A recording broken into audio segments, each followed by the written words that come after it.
first time I played at the Ryman, I couldn't look up. All I did was look down and then I'd kind of glance up. It was terrifying because, you know, of everybody else that's ever played here, and because it means a lot to folks in music and especially musicians. Stepping on stage for the first time here it's extremely surreal. I just was like super, I was jazzed, I was excited. I thought I would be really nervous, but instead I felt like the room had like a calming effect on me.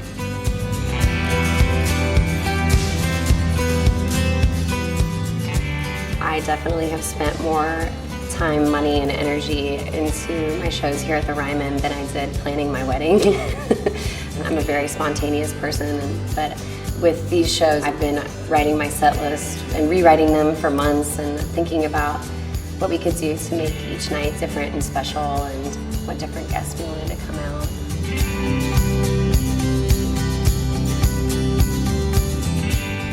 It's cool how this place went from being this, you know, a venue that we were in awe of and thought we'd never play to now kind of feels a little bit like home. I've got this feeling in my bones. You found a solace in shadow. I don't wanna find out you're going around my back.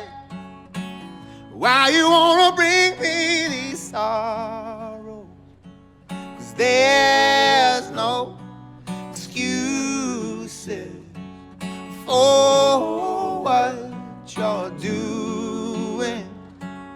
There's no excuses for what you're doing. Girl, I've been your lover since high school. Everything I did for you. So if you're gonna tighten that rope around my neck, the shows here are always different than shows that you go elsewhere to see. And I think it has a lot to do with the history of the room. It has a lot to do with the shape of the room. A lot of theaters that you play, the balcony is set far back. But there is an intimacy here. The stage is like the perfect height.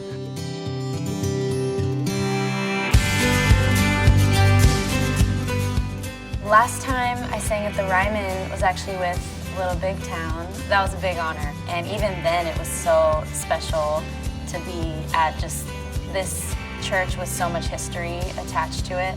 It sounded beautiful and it was amazing, but I think coming back with a gospel album, it feels even more special, I think, just because we're in a church and, you know, I'm singing these gospel songs and getting to sing about God. So I think there's definitely a special connection there this time around. My initial thoughts the first time you get on a stage like the Ryman is it's a dream. The whole place, the whole thing just inspires you as far as who's played here. The ground that you walk on is very similar ground as Johnny Cash or some of these other folks, and you pay respect to that and you honor that.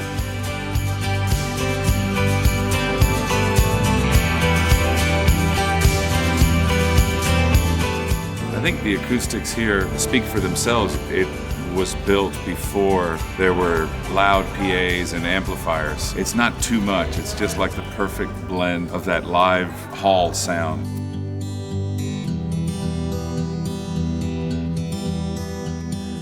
You look and you see the glass and the beautiful colors when the sun's out, kind of shining through. You see all the church pews kind of down on the main level and the balcony when you're out on that stage, and you think about the history of like Ricky Skaggs and like Vince Gill, and even go and like even further back than that, like Johnny Cash and Willie Nelson. You're just kind of in all of it.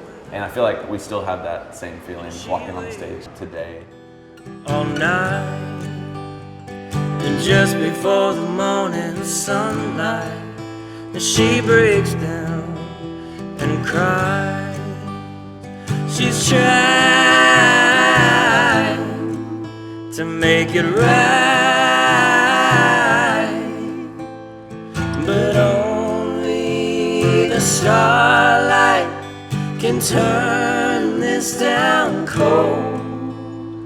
And lonely is a lifetime of getting used to being alone.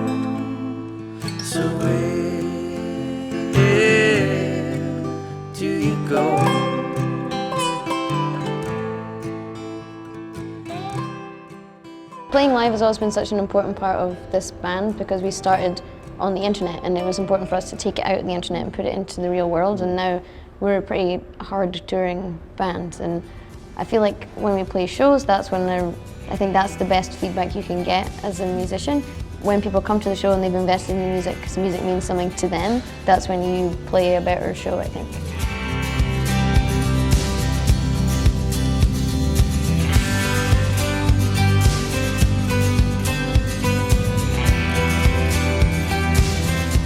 The energy at the Ryman's pretty cool because you're really packed in.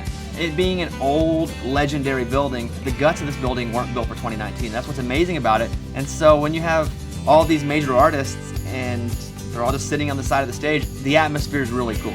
Everybody is really respectful of where they are. I think people really show up and like they want to perform wonderfully.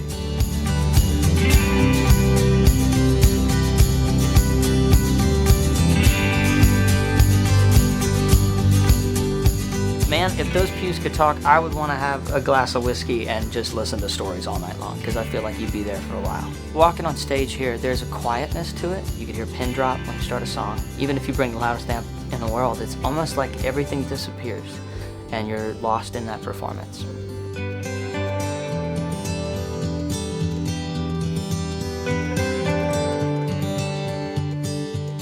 Favorite place in the venue's got to be center of the stage. It's kind of where I feel at home. But like before the show starts, it's cool the thoughts and the feelings that an artist has with themselves.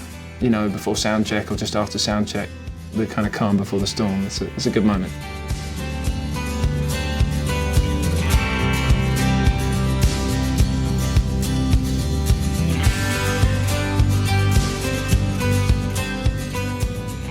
It's a much more intimate vibe here.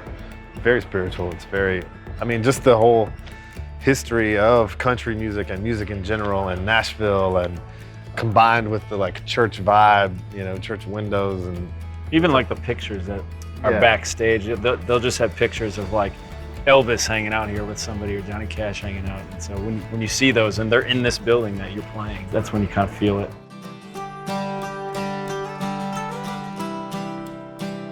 I know it's a drag, I know it's a grind. I know that a dollar ain't worth a dime. Just trying to keep up with the Joneses at the end of the block. I know you get tired, I know you get down. I know you get sick of the soul-sucking town. But let's make a little lemonade of lemons, that's all we got. 'Cause I'm stuck on you, you're stuck on me. I never gotta wonder where my honey is. I ain't saving all my sugar for a Saturday night. 7 days a week, I got an appetite. Sunsets like a tangerine. Let's find a road we've never seen. Don't waste another mile or a minute not kissing me. Life is short, make it sweet. I love that it's like a living room feel, and it's very close, because you can really, if you want to look at someone and find them in the audience, you can. You can see in their eyes how they're feeling. You can hear them if they decide to holler something at you. How you end up feeling influences me, and how I end up feeling influences you. It's a perfect spot to be intimate and to kind of share a moment in music.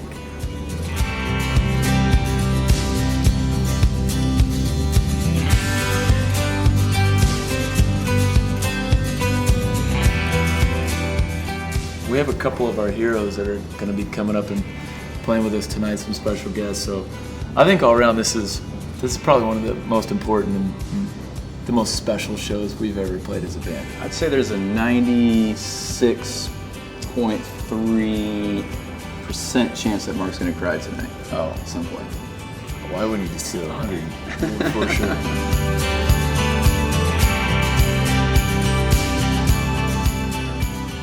It's one of the last few, I think, iconic American music venues that is still been preserved and restored and kept in its original form, and I just don't think you can say that about many places anymore. And the tradition continues, and it's as relevant and vibrant as it was 100 years ago, and everybody wants to play the Ryman. It truly is a treasure.